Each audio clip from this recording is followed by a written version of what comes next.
ইমান দমা কচম বহি দিয়া নাই দেই ৰাইজ, মিছা কথা নক'ব আকৌ। এইটিক দেখিছেনে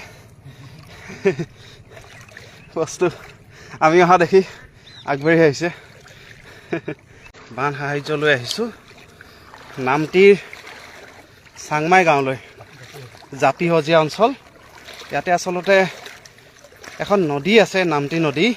সেই নদীখনৰ সিপাৰে চঘৰ মানুহ আছে ইয়াতে, সাহাৰ্যৰ পৰা আচলতে বিমুখ হৈছে তেওঁলোক।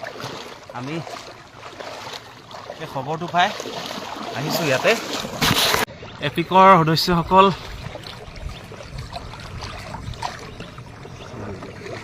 আপুনি আগটো শুনাব যাওক,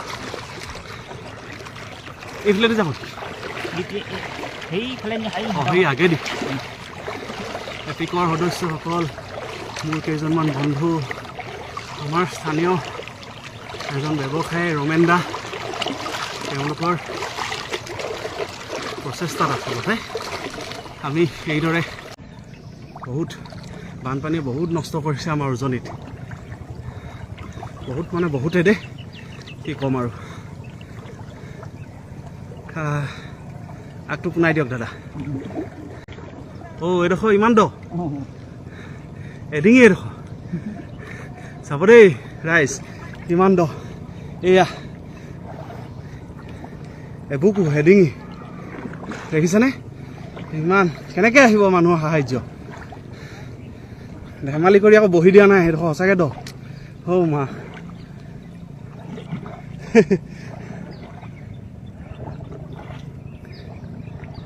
ঢুকি নেপালে সাঁতুৰি দিম আৰু। ইমান দমা কচম বহি দিয়া নাই দেই ৰাইজ, মিছা কথা নক'ব আকৌ। এইডোখৰ অকণমান বাম। কোন কোন পাৰে আহক আপোনালোকে ইয়াতে জাপি সজীয়াত, মোকে যোগাযোগ কৰক দৰকাৰ হ'লে। 9101551160, এইটো মোৰ নম্বৰ, মানৱজ্যোতি বৰুৱা। কৃষ্ণ প্ৰভু। ৰ'ব এতিয়া মই বেক কেমেৰা কৰি দেখাওঁ। এইটি পোৱালিটি আহিছে, এইটিক দেখিছেনে? বস্তু আমি অহা দেখি আগবাঢ়ি আহিছে।